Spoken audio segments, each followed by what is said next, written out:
Hey guys, and welcome back to another video. I am all coffeed up, so I am so excited to film this. You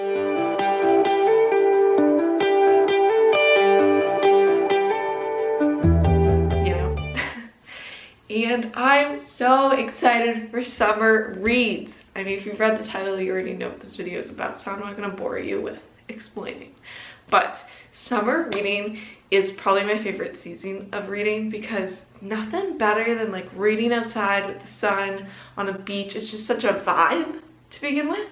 And then on top of that, there's like always such happy reads, happy like genres and you know, just happier reads in the summer. I feel like the genre of reading in the summer is just always like happy endings and like joyful reads, and typically more like romance books, whereas the winter I feel like is usually like dark thriller, let's get to action, you know. So I feel like the summer is just always such a vibe. It's like, picture you're sitting on a beach, you got a towel laid out, you're sunbathing, you're reading like a beautiful cutesy romance, and there's just nothing better. Nothing better. Iced coffee maybe, a nice glass cold of water. There's people like kind of slowly chatting around you.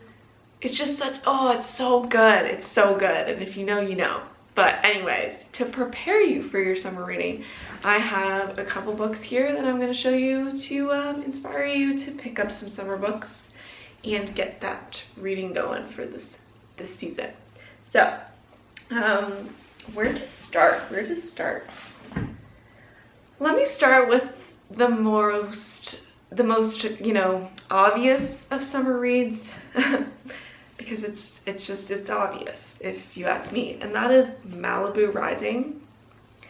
So I love this book mostly because of the scenery it gives off. Like, you're in Malibu the whole time, and the descriptions of like where you are, and kind of that also pop culture that comes across in this book.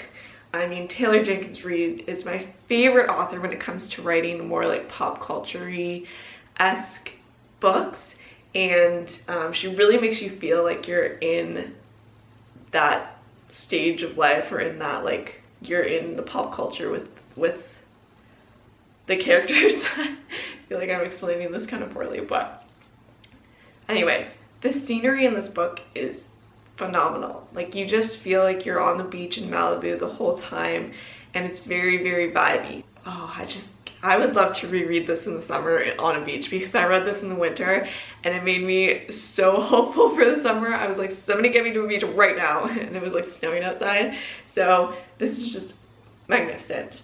To give you kind of an idea of this book, it's kind of a found family book, so if you really love found family, this is for you.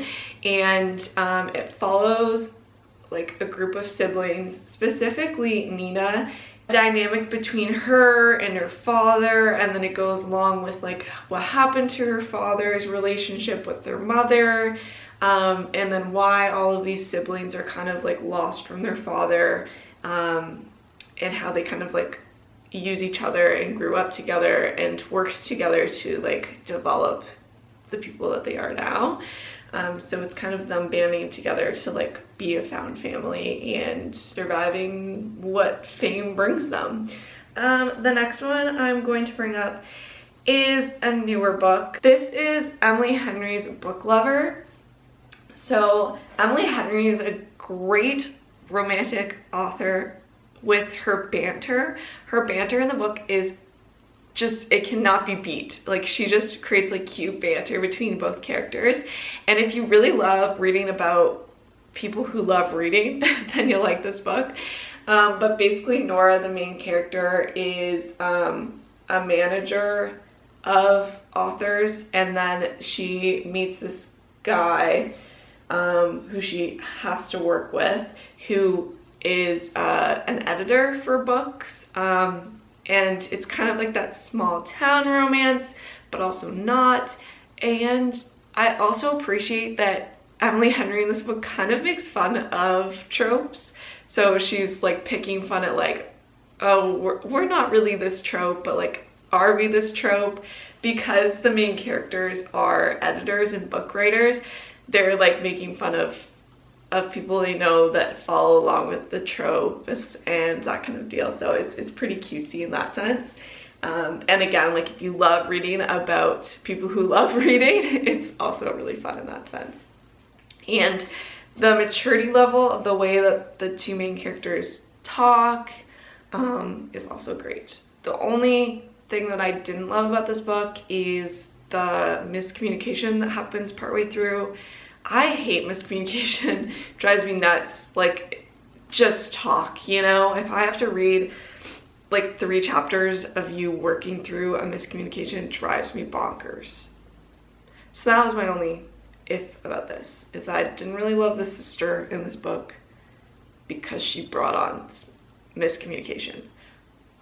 That being said, a lot of people I know loved that portion because it's kind of a sister and like it's a sister relationship aspect of the book, which is really cute, and had its moments of like family dynamics. So if you love family dynamics, sister to sister dynamics, maybe you'll like that portion a bit more than I did. But I don't have a sister, so it drove me nuts. I was like, can this girl just speak her mind?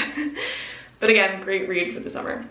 Let me take the sticker off this book. Does anyone leave stickers on their books? Like if I get a book and it's like 30% off, I always just leave the sticker on there. And then I go to pull the books later and give it to someone. I'm like, why do I have all these stickers still on my book? I should take them off. Okay, the next book I have is Jodi Picoult, The Book of Two Ways. I love Jodi Picoult because she does a really good job of having a couple perspectives in the book, so she'll jump from character to character, and that's really enticing to me. This book is a little bit sadder than a typical romance or a typical summer read that I would recommend, but I love it because it's like the main character is finding her way and kind of has like this midlife crisis, I want to say, or an accident that leads her to a midlife crisis, and she's wondering if she had taken the correct path in her life, and she has this opportunity to explore the path that she originally thought her life was always going to go until she had met her husband. So let me just read you this like first little bit of a summary from the book, and if it doesn't entice you, I don't know what will. But here you go. Everything changes in a single moment for Dawn. She's on a plane when the flight attendant makes an announcement. Prepare for a crash landing. She braces herself as though flashing through her mind. The shocking thing is the thoughts are not of her husband, but a man she last saw 15 years ago, Wyatt Armstrong. But yeah, she's choosing between the life she originally thought she was going to have from university when she was studying archaeology and the life that she currently has with her husband and child, both beautiful lives. But when she was near a death experience, the first person she thought about was Wyatt. So it's making her question the path that she did choose. And so you go through both.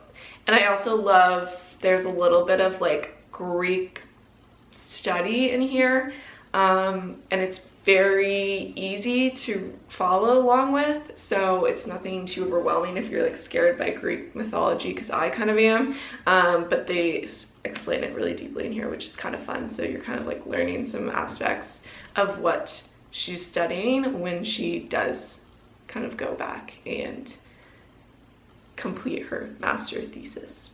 So highly recommend. Next one I have is Emily Henry's beach read. I mean, it's called beach read. Could you get any more summer than that? And I know that I'm throwing you another Emily Henry's book, but she's kind of popping off right now, and I think she deserves all this pop off, so I just want to help, you know? But this is basically like a fresh, steamy, smart kind of perspective romance. And I say that because, again, they're two main characters that really enjoy reading. So they have great banter and they have mature ways of talking and expressing their romance that is unlike a lot of romance books. I feel like a lot of romance books, the two main characters have a little bit of like trauma and can't really communicate what they're feeling, but these two characters like fully know how to communicate what they're feeling, and have a thing for romances themselves, so they like are falling deep, you know?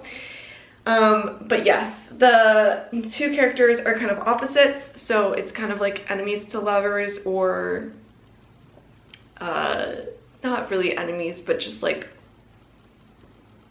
two people that live next to each other that don't really understand each other, and then they become romantic. And I love the fact that this book, it's like they're two authors, so they're both writing books and they write very separate genres, and at the beginning of the book they decide, let's swap genres and see who can sell the most for a genre that typically don't do. So they swap genres and they won't let each other read what they're writing until the end, and it becomes very cute. So highly recommend. The last one I'm going to recommend, let me just take one more sticker off here. This last book I recommend is Just Last Night by Mariah McFarlane. This is two best friends, like one mischance, kind of a miscommunication here.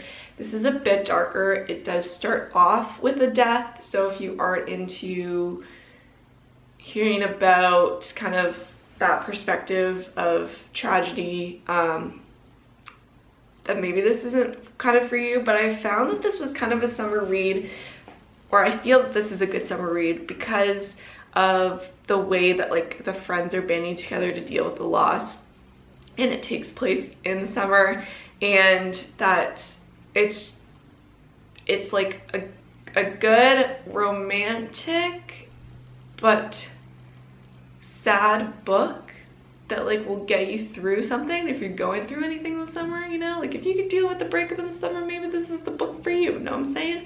If you just want to read a sad book in the summer, nothing wrong with that. And I think this is a good one for you because it's sad, but it's happy and it's beautifully written, and the friendships that are in here and the way that these friends band together over the same loss is just really cute, and really heartfelt. So Just Last Night. All right, I think I need to go for a run or something because my energy is just off the roof. Or maybe I'll just read like 3 books right now, I don't know. But thank you so much for joining along for this video. Please hit that subscribe button down below. Give me a thumbs up because I never tell anyone to do either of those things, and I really need the support here, or I don't need it, but I would love the support. So please stick along for more videos, and I will see you guys next time. Bye.